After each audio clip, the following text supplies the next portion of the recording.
Illegal migration Trump బాటలో UK ప్రధాని. బ్రిటన్లో అక్రమ వలసదారులపై ఉక్కుపాదం, 600 మంది అరెస్ట్. ఇల్లీగల్ మైగ్రేషన్ బ్రిటన్లో ఉంటున్న అక్రమ వలసదారులపై అక్కడి ప్రభుత్వం ఉక్కుపాదం మోపుతోంది. గతేడాది జులైలో బ్రిటన్లో లేబర్ పార్టీ అధికారంలోకి వచ్చింది. ప్రధానమంత్రిగా కీర్ స్టార్మర్ బాధ్యతలు చేపట్టారు. అయితే అప్పటినుంచే బ్రిటన్లో అక్రమ వలసలను లేబర్ పార్టీ అడ్డుకుంటూనే ఉంది.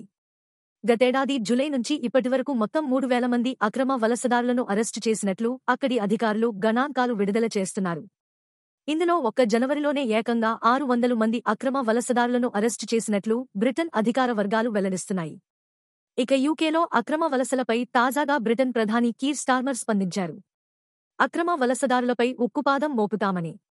బ్రిటన్లో ఇక అక్రమ వలసలకు ముగింపు పలకనున్నట్లు తాజాగా ట్విట్టర్లో ఒక పోస్ట్ పెట్టారు. యూకేలో అక్రమ వలసలు పెరిగాయని పేర్కొన్న కీర్ స్టార్మర్ చాలా మంది అక్రమంగా బ్రిటన్లో పనిచేస్తున్నట్లు తెలిపారు. ఇలాంటి చట్ట వ్యతిరేక వలసలను తాము ప్రోత్సహించమని తేల్చి చెప్పిన యూకే పీఎం త్వరలోనే వాటిని ముగిస్తామని స్పష్టం చేశారు.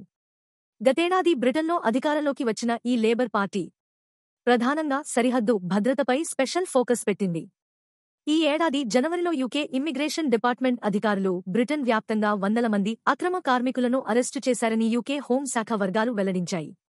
వీరంతా అక్రమంగా బ్రిటన్లోకి అడుగుపెట్టినట్లు గుర్తించారు. బార్లు, రెస్టారెంట్లు, కార్ వాషింగ్ సెంటర్లు, ఇతర స్టోర్లలో పనిచేస్తున్నట్లు బ్రిటన్ అధికారులు గుర్తించారు. దాదాపు 828 ప్రాంతాల్లో తనిఖీలు చేపట్టిన అధికారులు మొత్తంగా 609 మందిని అరెస్టు చేసినట్లు యూకే హోంశాఖ గణాంకాలు చెబుతున్నాయి. గతేడాది జులై నుంచి ఇప్పటివరకు దాదాపు 3,000 మందికి పైగా అక్రమ వర్కర్లను అరెస్టు చేసినట్లు పేర్కొన్నాయి. అయితే వివిధ దేశాల నుంచి కొంతమందికి ఉద్యోగాల ఆశ చూపించి వారిని కొన్ని క్రిమినల్ గ్యాంగ్లు ఎంతో ప్రమాదకరమైన మార్గాల్లో బ్రిటన్కు తీసుకువచ్చినట్లు ఇమ్మిగ్రేషన్ అధికారులు చెబుతున్నారు. అందులో కొందరు ఇంగ్లీష్ ఛానళ్లు ఈదుకుంటూ యూకేలోకి వచ్చినట్లు తాము చేసిన తనిఖీల్లో బయటపడినట్లు చెప్పారు. అయితే ఈ అక్రమ వలసదారులను వారి దేశాలకు తిరిగి పంపించే విషయంపై త్వరలోనే ఒక నిర్ణయం తీసుకుంటామని బ్రిటన్ అధికారులు తెలిపారు.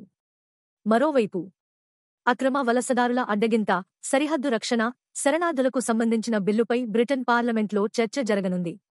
ఇక ఇటీవలే అమెరికా అధ్యక్షుడిగా బాధ్యతలు చేపట్టిన డొనాల్డ్ ట్రంప్ కూడా ఆ దేశంలో అక్రమంగా ఉంటున్నవారిని గుర్తించి వారిని వారి స్వదేశాలకు పంపిస్తున్నారు.